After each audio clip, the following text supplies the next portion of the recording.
good? This is Ty. Right now we're going to take a look at one of the first 8-inch Windows 8 tablets. It's the Acer Iconia W3 810. Like I said, this is the first 8-inch. There are a few more coming out later this year, but this being the first, it took the first steps towards what could be good with an 8-inch and also what could be bad with an 8-inch. As you can see, you can hold it in one hand, portrait mode, landscape mode, it all works pretty fine, but there's some good and there's some bad, and we're going to take a look at all of that. So we are taking a look at the Acer Iconia W3. Let's get a closer look in here. This is the Iconia 3 in the middle. To the left of it I have the Galaxy Note 8. And to the right I have the Bluetooth keyboard that comes with the Iconia, or you can actually buy it as a separate accessory. It goes through Bluetooth. We're going to discuss that a little later as well. Alright, so you take a look at some of the ports that it has. Down on the bottom you have a 3.5mm headphone jack, and you also have a AC adapter port to charge it. When you go around to this side, you're looking at a micro SD card slot and two buttons, one for up and down volume. And then on the top of the device, you have your power button. There's a little slot right here. You can barely see it. It's for whenever you attach the keyboard, or you dock it into the keyboard when you're carrying it.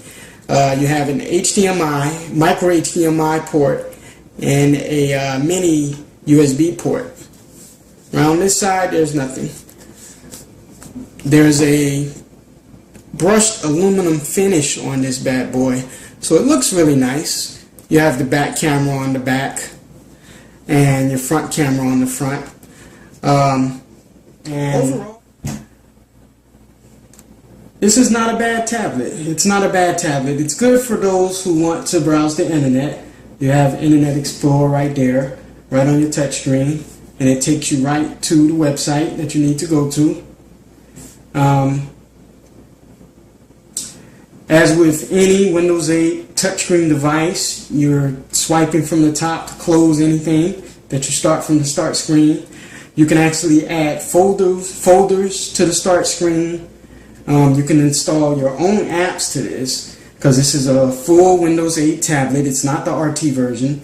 And being that this is an 8-inch tablet, Microsoft allowed the people who made the 8-inch tablets to include a version of Microsoft Office. So this comes with the version of Microsoft Office. You have a front-facing camera, back camera, but to be honest with you, the cameras are not that great. The back camera is a 5 megapixel, and the front camera, I believe, is like a 1.3. Microsoft automatically includes Skype. You don't really get a Skype account, but you have Skype already installed, so you don't have to go to the Windows Store to get it. You just log into whatever Skype account you have or create one. I like using Bible apps on my devices. However, the Bible app on this is okay. It could be a little better. Netflix, pretty good. But all of these apps I actually downloaded from the Windows Store, and I just pulled up the calendar, because when you swipe from the left, it brings up the last place you were. So we're just going to close that out. But the major problems that I've had with this, the absolute major problem is it moves a little slow. And it moves a little slow when you're trying to start applications. Like, let's say for instance you want to start Word. You open up Word, and it's opening, and there it is. It takes about 5 seconds. Sometimes it can take up to 10 seconds. It just depends on what you've been doing. But the good thing I like about the new Word, this is not a Word review, but I like that it shows your most recent places off the top. and you can open whatever recent place you've been in. And then when you want to close it, you're just going to click over here to close it. And this is your desktop. But the battery life on this is great. You can actually use this for about 8 hours. Now, I actually had this next to the Galaxy Note, so we can do a comparison in size of the two. So when you hold the Galaxy Note 8 and the Windows Acer 8-inch together, Acer W3 810 8-inch, they're almost the same size. You can put them side by side, back to back, and as you can see, they are the same width. But what the Windows tablet has above the Galaxy Note is that about a 0.1 inch taller than the Galaxy Note. So this is the Acer tablet attached to its keyboard. It's actually inside of a little dock. It's a docking station, and when you have it where you want to actually type something, you just put it in there and you can type away. Now, the thing with this keyboard, it's Bluetooth, and you have to physically connect it to the device whenever you want to use it. Turn it around to the back. There are two buttons. This button you actually slide to the right in order to turn the Bluetooth on. When you slide it to the right, a blue light appears right here. And then you hit this button right here to actually connect it to the device. And you always have to make sure that the Bluetooth is on the device and before you connect them. The problem that I have is it's not that easy to connect it as it would be with your iPad or with any of your Android devices. It's not that easy to connect it to Bluetooth.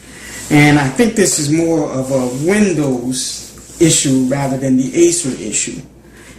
When you're connecting this to Bluetooth, the first thing you have to do is you got to go into your settings.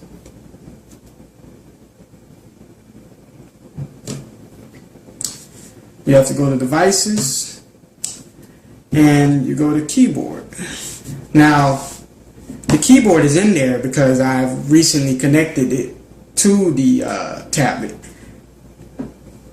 With other devices like an Android and iPad, you can automatically connect it to devices that you've recently connected it to.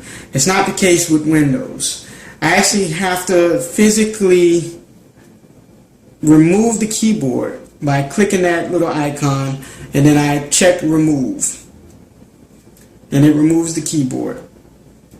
Once it's removed, then I have to go and add device again, and when I go to add device, it starts searching for the device, and it'll show the keyboard in there when I have the Bluetooth on. Right now the Bluetooth is not on, so it's not going to show it. But that's a little bit much to go through, and I haven't figured out any other way to do it. It's really a hassle. That's the biggest problem.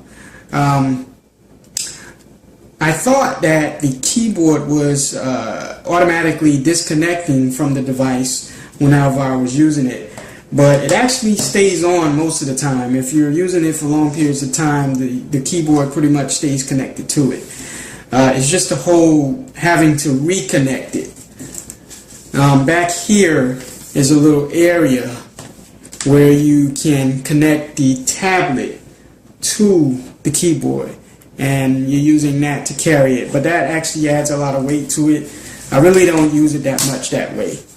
So there you have it, the keyboard and the Acer tablet.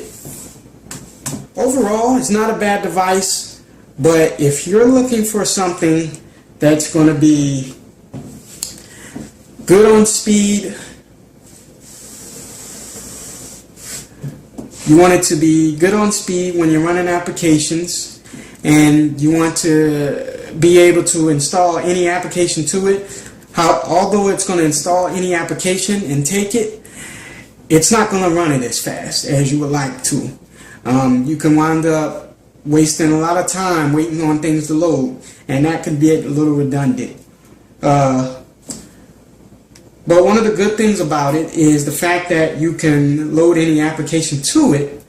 Let's say you find something in the Windows Store that you don't like I installed the Kindle app from the Windows Store. Let's see if you guys can see this.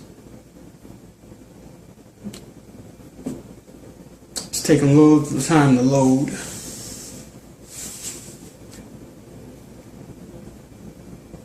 But sometimes even apps that you download from the Windows Store take a little time to load. So you can see these words on the screen. With most of the Kindle apps on most devices, you actually have the opportunity to highlight in it by using your finger or a stylus. But with the Windows version of the Kindle app, it does not allow you to do that. When you swipe, as you can see, it's trying to turn to the next page or going somewhere. So I didn't necessarily like this version of the Kindle app. So what I did was I went to Amazon's website and I downloaded the PC version of the app. This is actually the good thing about this tablet. It'll actually take any application that you add to it, and going to the PC app, it automatically goes to the desktop screen, and in a few seconds it's going to load. This is part of that Atom processor that we talked about. This is an Intel Atom processor, one of the earlier Atom processors. So the Atom processor doesn't do too well when it comes to these tablets. It doesn't do anything for the speed. So we're loading this, and as you can see, it took quite a few seconds to load. So in doing this, I'm able to, let's see, what are we doing here? We just closed it.